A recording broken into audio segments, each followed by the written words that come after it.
The latest visuals are coming to you from Rajpath in the national capital. Of course, the Kargil Vijay Diwas being celebrated today. The dignitaries are all set to arrive on this location, including the President and the Prime Minister, who will be paying tributes to the Kargil martyrs there at the Rajpath. In fact, we are all standing by now for that moment to take place, where there will be paying of tributes to the Kargil heroes.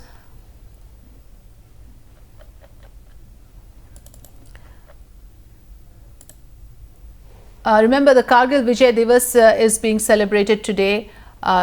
It is the 17th Kargil Vijay Diwas. In fact, this is the day when India managed to reclaim those posts which were intruded upon by Pakistan. That huge occasion now commemorated both in the national capital and in the Dras sector. We earlier, of course, brought you those visuals from Dras, where we are also reporting live from there, as well as the national capital, where this occasion is being observed today. The 19th Kargil Vijay Diwas taking place.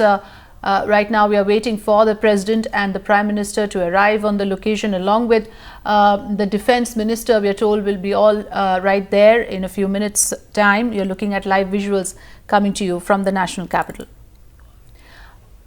Aditya is with us for more on this. Aditya, yes, if you can explain to us the significance of the Kargil Vijay Diwas and all that is planned today to take place both in New Delhi and in Dras. Well, yes, this is a special occasion for the entire country. The entire country remembering the sacrifice, the ultimate sacrifice of the soldiers who laid down their life for the country during the Kargil War, all through May, June and July of 1999. Now, for the last 3 to 4 days, Times Now has been bringing in this special broadcast, be it from the Tiger Hill or from the Kargil Battle School, or even a live demonstration of the Bofors gun. At this moment, what we are witnessing right behind me here in Dras Kargil is, different people, be it civilians or commanders of the army or different regiments coming here, remembering the ultimate sacrifice of those soldiers. And very interestingly, there is an event side by side happening in Amar Jawan Jyoti at India Gate, where dignitaries, we are expecting the Prime Minister and the Raksha Mantri there to pay their respects and lay a wreath there. Now, very, very interestingly, we are just beneath the Tololing here. And, for the benefit of the viewers, I would like to tell you that joining me at this moment is Colonel G.K. Mendi Rata, who was involved in the fire plan to recapture the Tololing. Now, importantly, you must have read in history that Tololing was captured illegally by Pakistan, and it took hell of an effort from Indian soldiers to in fact capture that. So thank you very much for joining us. Firstly, a very proud moment for the country, the entire nation saluting the sacrifice of the martyrs. What are the thoughts in your mind right now, before I ask you about the fire plan that you made for the Tololing? But standing here at Kargil War Memorial, it's a very powerful moment, sir. What's going through your mind? It's really a very powerful moment. I'm getting goosebumps in me. As a matter of fact, standing here after 17 years once again on the base of Tololing, I still vividly remember 12th of June when we launched this operation to recapture Tololing. As a matter of fact, it all started in middle of May, but then till about mid-June, nothing was happening. On the 12th of June, when this operation was launched, and finally on 13th of June, when we captured it, there were tears in everybody's eyes. I'm still getting very emotional about it, but yes, today I feel very proud that I'm standing at the base of Tololing, and this is one feature which laid the foundations for future successes in this battlefield. Also, sir, cross-border terrorism has continued. The intruders have been at it, but they haven't dared to enter Kargil ever since 1999.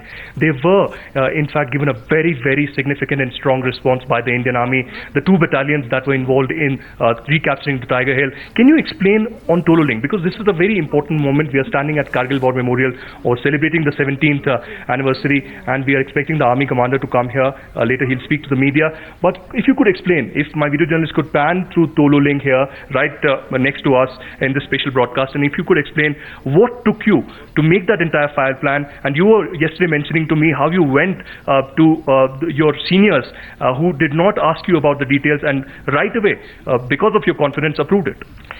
Yeah, till about 5th of June, the things were not too good for us. Moment 8th Mountain Division got inducted here on the 1st of June, then the things started rolling. And with the 8th Mountain Division came a large quantum of artillery. What was happening till 8th of June was, because of the lack of fire support, the things were not moving forward. But once the fire support element came in, that is the artillery came in, then it was, I would say, a battle which was tilting towards us. And the turning point came on the Battle of Tololing, when we fired 100 guns over a span of about 12 to 14 hours, starting from about 4 p.m. on the 12th of June till about 0600 hours, when the Indian tricolor was hoisted on the Tololing feature. We must have fired about 15,000 rounds on that feature in that span of about 14 hours. And that was the beginning, I would say, like I said earlier, it was the beginning of the success story for the Indians, for the Indian Army. Well, certainly a beginning of a success story, recounting the memory of the Kargil War. But just for the benefit of the viewers, what we are also witnessing at this moment is that Raksha Mantri Manohar Parrikar is at India Gate. He's at Amar Jawan Jyoti, paying respects to the martyrs. These are live visuals coming to you from India Gate at Amar Jawan Jyoti as well, where we are having the Raksha Mantri Manohar Parrikar. Apart from that, we will see the three service chiefs also there, paying respects to the martyrs. Now, side by side, even as we witnessed that in the national capital, New Delhi, here in Dras also, it is a very, very emotionally powerful moment. The family members of all the martyrs, the veterans are here, and we are continuously being joined by Colonel G.K. Mehendi Rata, who made the fire plant for Tololing. And importantly to mention, Tololing is here just next to us, and Kargil War Memorial is just beneath the Tololing peak. So, sir, you were mentioning about your memories of that time. How hard was the terrain at that particular time? Because now we see roads in this area, the temperature dips to minus 45 degrees. But if you could explain to us, how difficult was it? Because, you know, the Jawans were telling me how they used to walk miles together to reach the forward post, and there was no proper clothing or food facilities for days together. These were the major challenges which we faced when we came in here. You have seen the Kargil Battle School. Any unit which is coming now gets through a process of training, rock climbing, acclimatization. But what happened on the 8th of June, or what happened in the month of June here, was the troops were getting inducted piecemeal, or troops were getting inducted in lots. When they were coming in here, there was no time for training. Moment they came in, there was no time for battle inoculation, battle fitness. It was right away launched into battle. So obviously you can understand there was no preparations, there was no prior information. What quantum of enemy, where is the enemy, how much is the enemy, that information was lacking.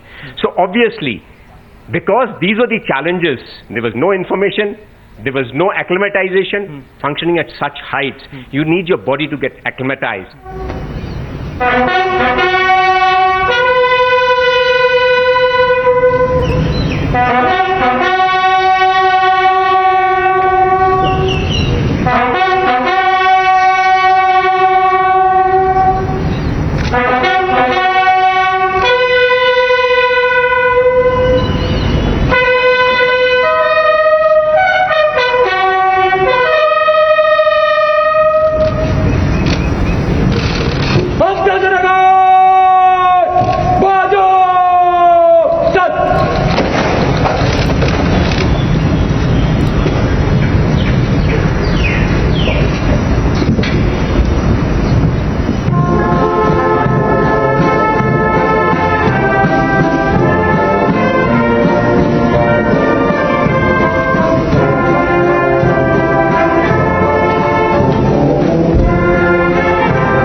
Aditya, like you were also telling us earlier, this is not just an occasion for the army, it's one for the entire nation to pay homage, to remember those heroes, to actually salute those Jawans who, like you said, battled very difficult conditions to actually reclaim those high posts from the Pakistani intruders.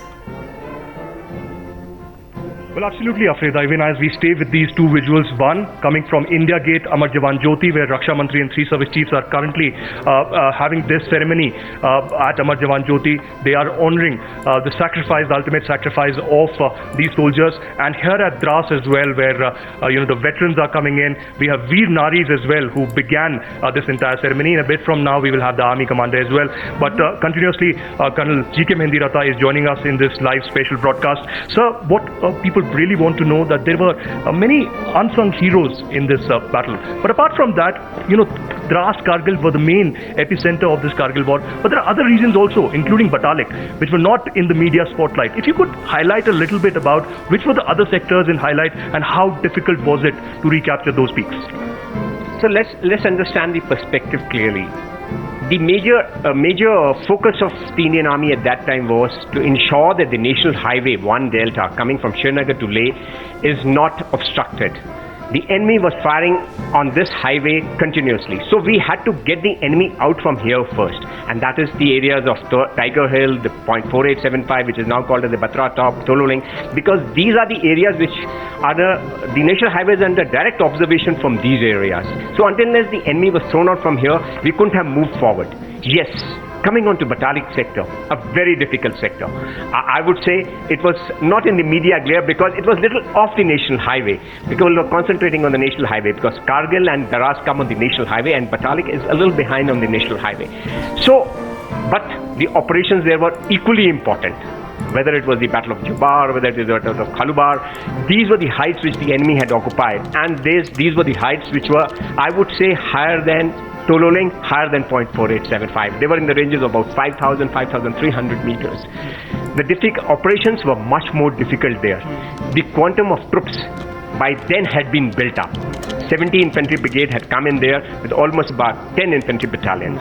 And in stages, once we cleared these areas, we went ahead and then started working, in a very deliberate manner in those areas. But let me tell you, both these areas are difficult, but if you were to compare them, yes, Batalik sector is a little more difficult than the Dras sector. Well, here at Times Now, we are recounting the memories of May, June and July 1999, those crucial moments where Indian Army and, of course, the Indian Air Force was supporting the Indian Army in this entire Operation Vijay, and how difficult the terrain really was. What were the challenges of sustaining the entire battle in such a high altitude area, and the ceremony currently on here in Dras, Kargil, as well as at India Gate. Back to you. Yes, Indian Army honors the martyrs of the Kargil War at the Kargil War Memorial at Dras, while in the national capital at the Amar Jawan Jyoti, we just witnessed Defence Minister Manohar Parrikar there paying his tribute. Srinjoy Chaudhary is with us. Srinjoy, today is the 17th Kargil Vijay Diwas. And of course, it is a huge moment for not just the army, for the nation at large. What can you share with us about how things will proceed there in Amar Jawan?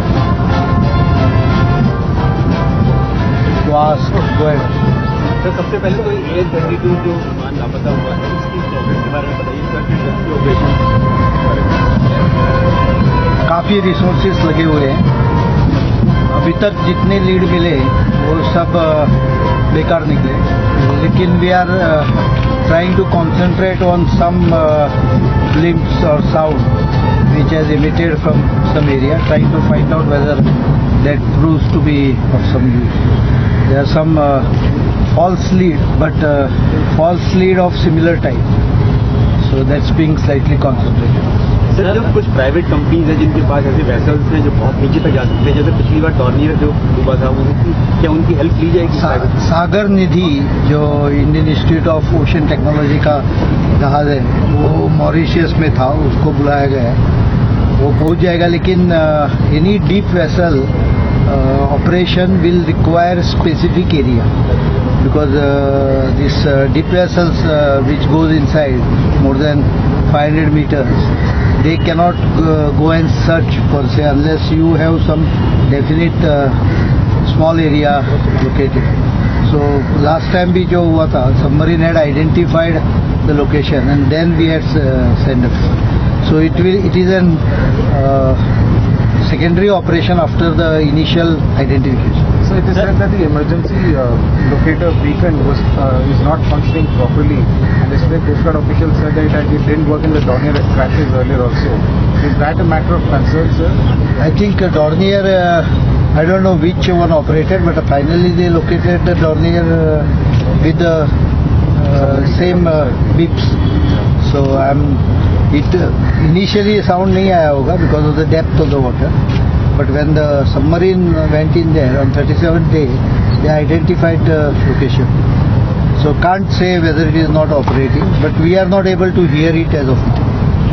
Sir जेएन के CM ने ये बात कही है कि armed special power act को experimental तौर पर जो है वैसे से कुछ घाट से हटाना चाहिए, इस तरह के एक्सपेरिमेंट करना चाहिए। आपको लगता है इस वक्त जिस तरह के हालात है इस तरीके का एक्सपेरिमेंट करना भी वो मुझे लगता है होम मिनिस्ट्री को उसके ऊपर कॉल लेना पड़ेगा। हम लोग केवल ऑपरेट करते हैं। As of now we are operating only on the border and counter with insurgency grid.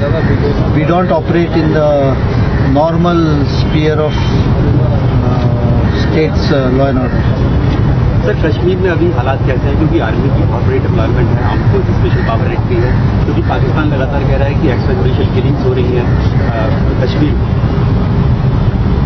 As far as we are concerned, we have ensured that the border is kept sealed and no infiltration bid is successful. Our job we are doing properly, and I don't think there is many encounters these days.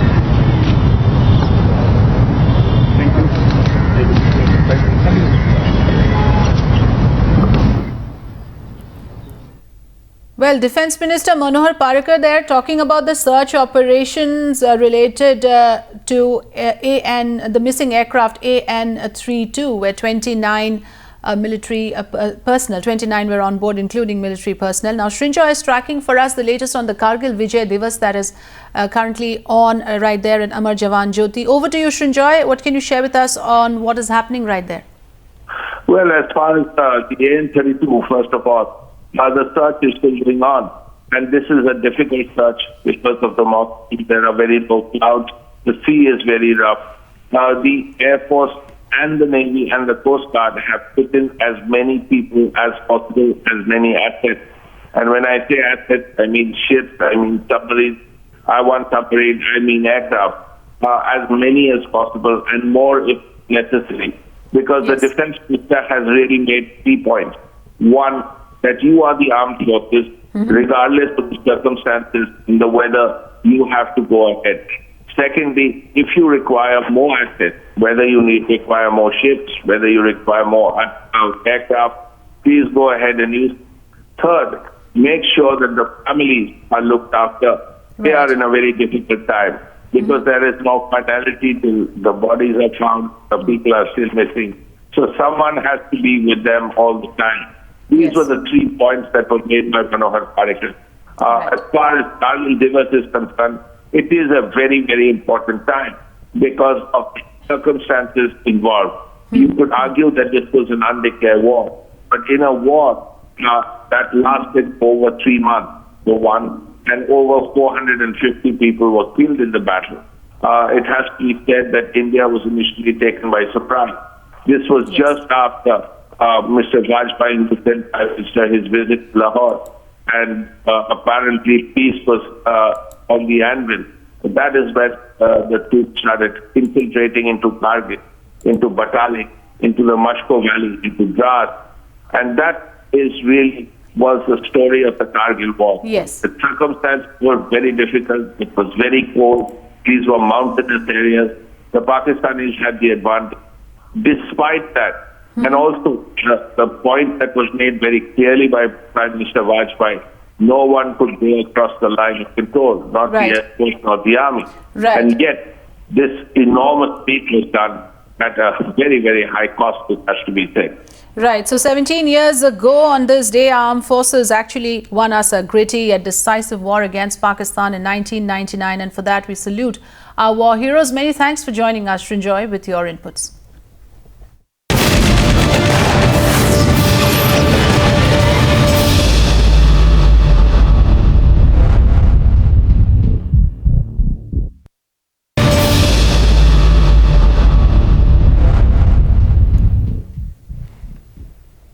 You're watching Morning Prime Time. We are tracking for you the latest on the Kargil Vijay Diwas. The Indian Army honors the martyrs of the 1999 Kargil War at the Kargil War Memorial at Dras. Times Now is reporting live from Dras, where Aditya Raj Kaul is there at the moment.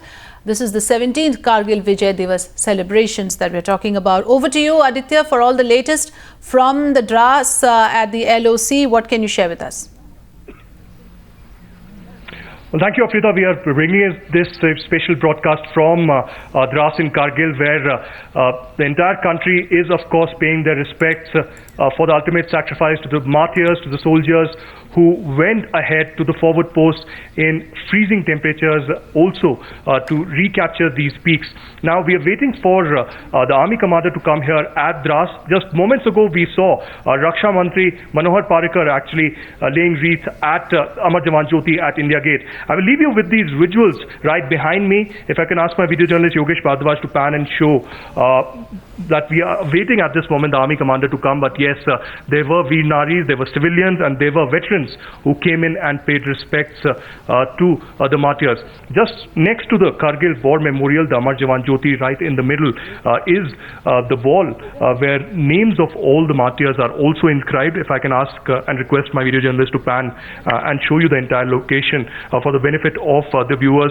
And where we are standing right now, Dras in Kargil, is one of the second coldest inhabited places all across the globe. So clearly, at this moment, the entire nation paying tribute to these martyrs. This is the 17th consecutive Kargil Vijay Diwas, and people from all walks of life, people from all across the country are respecting and saluting the ultimate sacrifice of these people. And continuously, as I was talking to Colonel G.K. Mehndi Rata, who had actually participated in the Kargil War, he had interestingly, very importantly, made the fire plan for the entire operation to recapture Tololing. So we were talking about Tololing, and we were talking about Tiger Hill and the Batalik sector.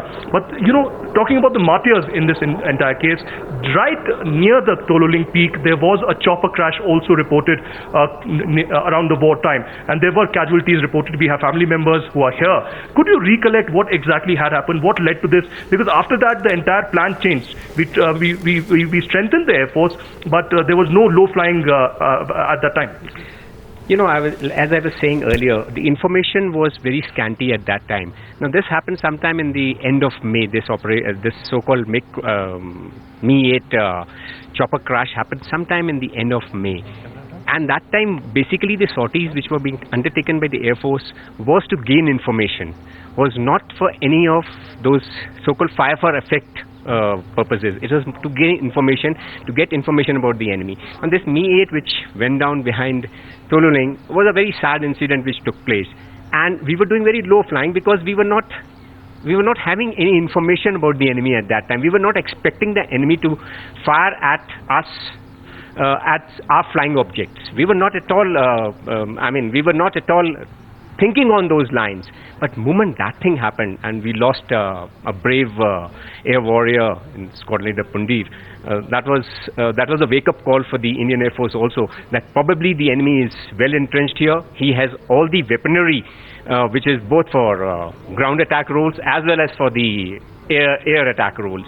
So that's after that a call was taken that probably low flying in this area may not be possible. We may have to undertake missions as far as our reconnaissance was concerned, very high flying missions which were more technical in nature, which had the technology to get us the information rather than flying and getting visual information about the enemy. So one last question to you. Raksha Mantri was at India Gate at Amar Jawan Jyoti paying his respects, and also Shrinjar Chaudhary, one of the reporters, one of my colleagues who actually covered the Kargil War, was giving us information about what Raksha Mantri really meant when he talked about the weather situation and how difficult the circumstances really are for the Indian soldier.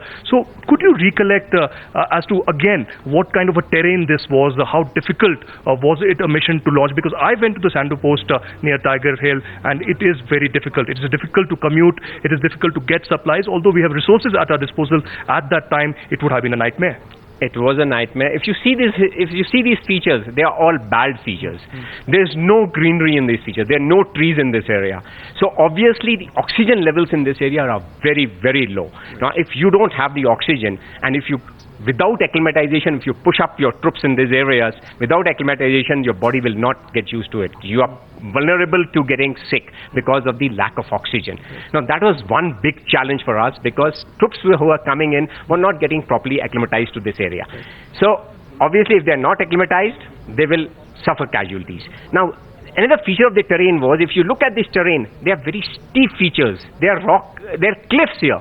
So, To climb on those cliffs, you cannot do it till you are a mountaineering expert or till you have the necessary equipment. That necessary equipment came in later, but the initial phases of the battle, that necessary equipment, whether it was in the form of ropes, whether it is in the form of rappelling equipment, that was not there. Later, of course, we got those equipment, and then, of course, things became much easier for us, and that's how, like I said, initial part of the battle was very, very difficult. Terrain, one; acclimatization, the other part; and the third, of course, unpreparedness of the troops and being launched in the battle without any. Most of the troops who came in, they were coming from a CI op scenario, most of the troops. So a different sort of a mindset is there. If you're fighting a CI battle and if you're fighting a conventional ops, the mindset is entirely different. So it takes time for a soldier to get adjusted to the new environment, and this environment is a rather new environment for him after the CI ops. 8th Mountain Division was totally committed in CI ops before it came in here. So fighting a militant is a different ball game than fighting a regular army. All right, Colonel Mendiratha, thank you very much for joining us. The nation saluting your sacrifice. Thank you very much.